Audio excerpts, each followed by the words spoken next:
रेखा और अमिताभ बच्चन की पहली मुलाकात फिल्म दो अनजाने में हुई थी, लेकिन दोनों के बीच करीबी फिल्म सिलसिला से बढ़ी थी। जी हाँ, रेखा और अमिताभ की ऑन स्क्रीन केमिस्ट्री को लोगों ने बहुत पसंद किया और इस समय बिग बी को जया बच्चन की जगह रेखा के साथ ही लोग देखना पसंद करते थे।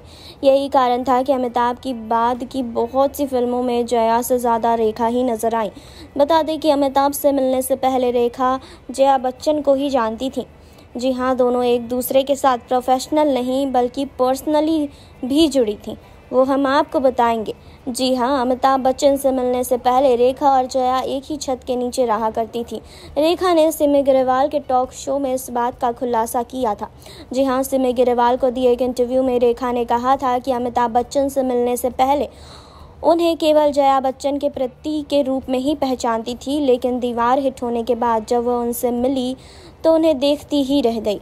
रेखा ने बताया था कि वह अमिताभ की सीनियर थी, लेकिन बावजूद इसके अमिताभ के सामने नर्वस रहती थी। रेखा उनके व्यक्तित्व से बहुत प्रभावित हुई थी।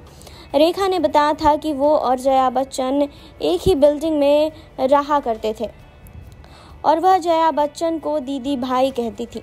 रेखा ने बताया था कि दीदी भाई बंगाली में बड़ी बहन को कहते हैं। जी हाँ, यासिर उस्मान की किताब रेखा कैसी पहेली जिंदगानी में भी इस बात का जिक्र है कि जया बच्चन की जब शादी नहीं हुई थी और रेखा मुंबई में नई थी, तब दोनों ही एक ही साथ एक ही फ्लैट में रहा करते थे। जया बच्चन के लिए रेखा ने कहा था कि दीदी भाई बहुत ज़्यादा मैच्योर हैं, उनमें बहुत गरिमा है और उनका एक क्लास है, उनके पास बहुत ताकत है। रेखा ने कहा था कि वह जया की प्रशंसक रही हैं। रेखा ने अमिताभ संग अपने अफेयर पर कहा था कि तथाकथित अफवाहों से पहले जया बच्चन के साथ उनका जुड़ाव था। मीडिया ने पूरी छवि गड़बड़ कर दी। हम एक ही बिल्डिंग में रहा करते थे और हमारा अच्छा रिश्ता था। वह मेरी दीदी भाई थी, वह अभी भी हैं। इस रिश्ते को कोई दूर नहीं कर सकता। रेखा ने कहा था कि भगवान का शुक्र है कि जया बच्चन भी यह महसूस करती हैं, जब भी हम मिलते हैं वो बहुत अच्छे से मिलती हैं। जी हाँ, तो आपको क्या कहना है कमेंट बॉक्स में हमें बताएं। जुड़े रहिए हमारे साथ। नेक्स्ट 9 न्यूज़ से सुरभि की रिपोर्ट।